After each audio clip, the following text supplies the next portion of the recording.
Varias décadas atrás, un grupo muy pequeño de tradicionalistas franceses, muy cercanos a Monseñor Lefebvre, ¿no?, a los lefebristas, comenzó una peregrinación, básicamente de sus seguidores y de sus entusiastas, que recorría los cerca de 100 kilómetros que separan la Catedral de Notre Dame en el centro de París a la Catedral de Nuestra Señora de Chartres, que está precisamente en la ciudad de Chartres y que se considera como la catedral gótica más hermosa del mundo.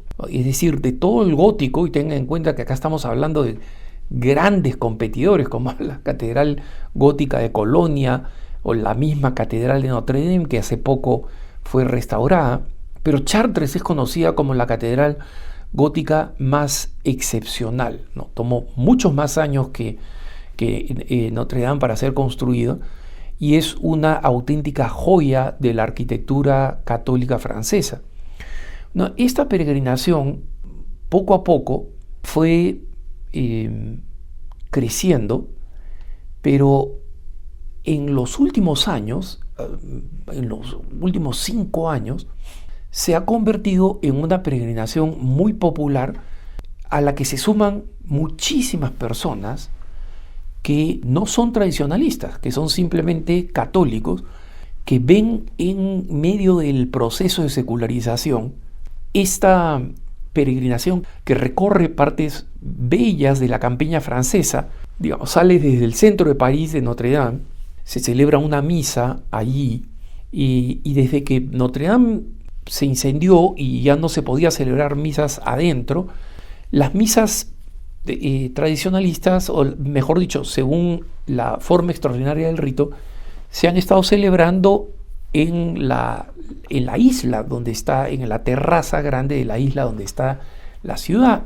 Y comenzaba con esta misa y luego seguía la peregrinación.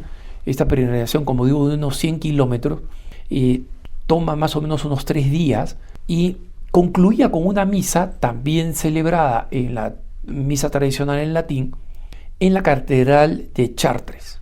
Y en los últimos años, o sea, cuando ya no se podía celebrar en Notre Dame porque estaba cerrada por el incendio, esta procesión fue recibiendo tanta gente que finalmente las autoridades del gobierno tuvieron que ponerle límite, ¿no? Y hoy en día solamente pueden recibir y pueden integrarse oficialmente 20.000 peregrinos. 20.000 peregrinos. Ese es el límite que han tenido que poner. Imagínense el número de personas que van. Y cuando se anuncia y se abre la inscripción para esta peregrinación, por si acaso el límite está puesto aduciendo razones de seguridad, ¿no? El número de gente que va a estar peregrinando por avenidas o carreteras o caminos rurales. Hay que garantizar que si hay una emergencia médica, esa emergencia médica se puede atender, que existen suficientes baños, suficiente alimentación y suficiente hidratación para mantener, digamos, y controlar este grupo, y por eso se limita la participación. Bueno, en 48 horas los 20.000 puestos disponibles, una vez que se abren en la página web, ya se completan. En septiembre se abrió para la procesión que se va a realizar en el 2025. La peregrinación siempre se realiza en la fiesta de Pentecostés. El 2025 va a ser del 7 al 9 de junio.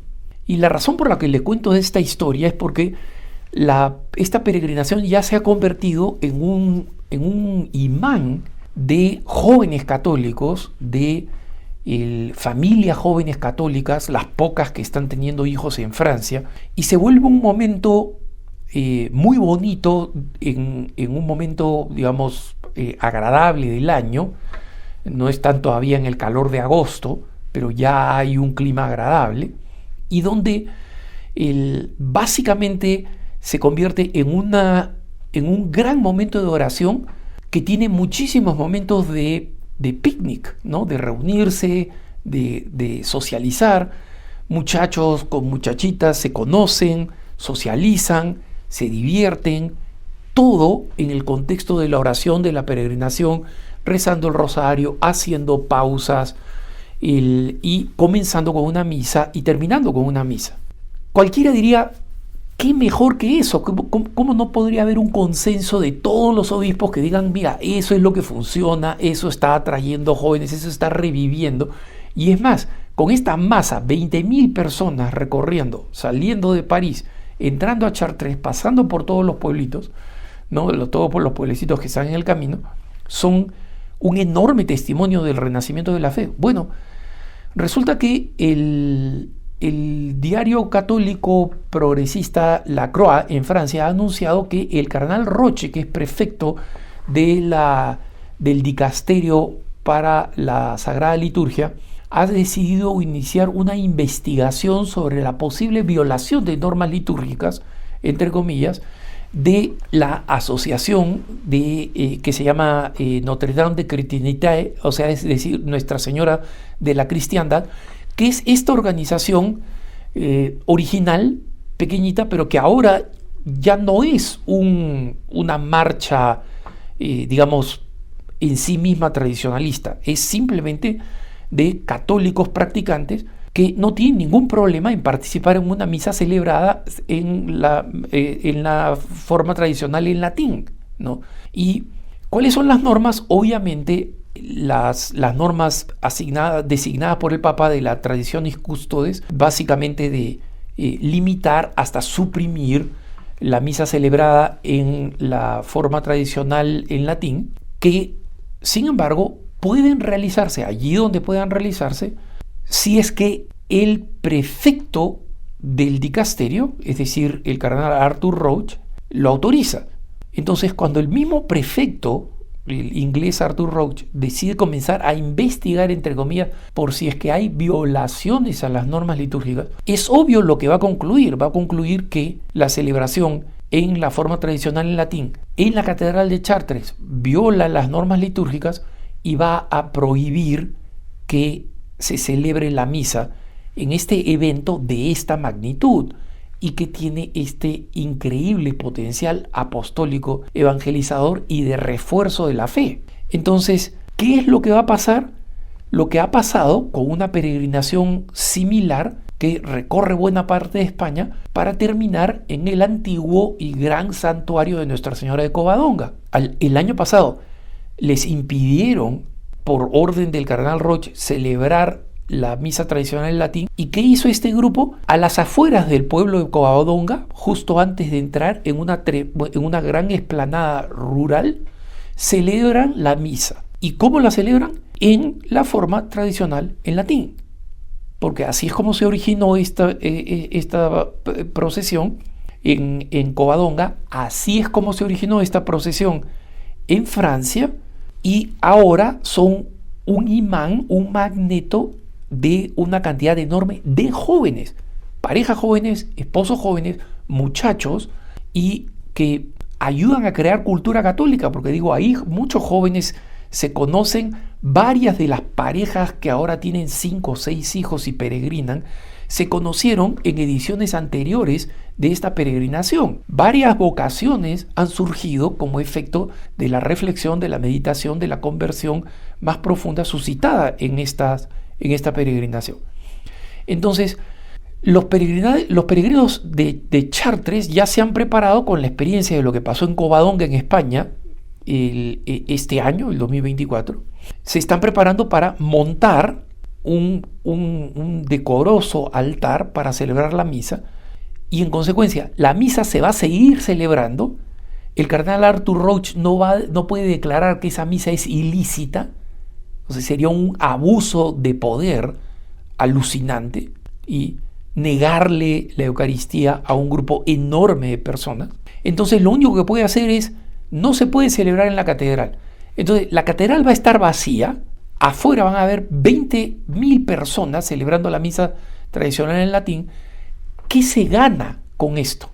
En este momento, esta peregrinación a la Catedral de Chartres es la más larga, la más popular de todas las peregrinaciones que hay en Francia, que no son pocas, pero de lejos es la principal, ¿no? Y la misa entre pasado Pentecostés, o sea, del 18 al 20 de mayo del 2024, llevó esta multitud y la prensa francesa, mucha de ella prensa estatal, que bosteza frente a los eventos religiosos en Francia, ya comenzaron a cubrir pesadamente y positivamente, porque todo lo que pasa ahí es bello, es bueno, es sano. Entonces, existe una lógica para las tradiciones cústodes. Es una lógica que yo no comparto, pero existe una lógica. Pero cuando se ve un bien que no tiene ninguna parte negativa, ¿no? Porque esta marcha no es una expresión antipapista, no es una marcha tradicionalista contra el Papa, contra el Vaticano, es una marcha de católicos alegres. Nos faltan por toneladas esos católicos. Están desapareciendo en Europa. ¿Para qué perturbarle la vida con esta investigación completamente farisaica? Yo espero que el dicasterio, que el cardenal Roche cambie de rumbo, sobre todo por el desconcierto que esta noticia ha generado. Lo de Covadonga cayó de sorpresa, ¿no? Fue un edicto cuando la peregrinación en España ya estaba en camino.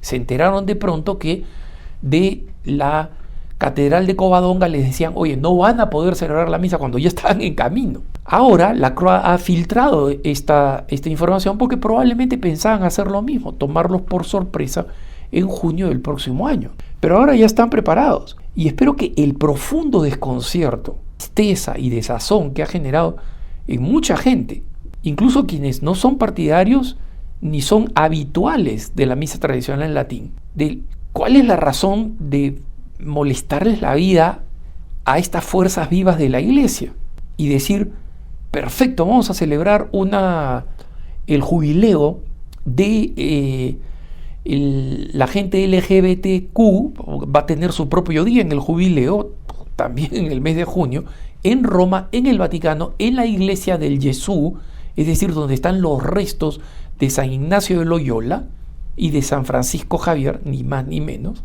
Y, sin embargo, cuando se dijo esto se va a celebrar porque la iglesia acepta a todos, repitiendo las palabras que el Papa pronunció en Lisboa durante la Jornada Mundial de la Juventud, bueno, ¿y por qué todos no incluye también a los católicos devotos, practicantes y alegres? Espero que el Vaticano, especialmente el dicasterio y el cardenal Roche, respondan a esta pregunta con sensatez cristiana. Que tengas un buen día.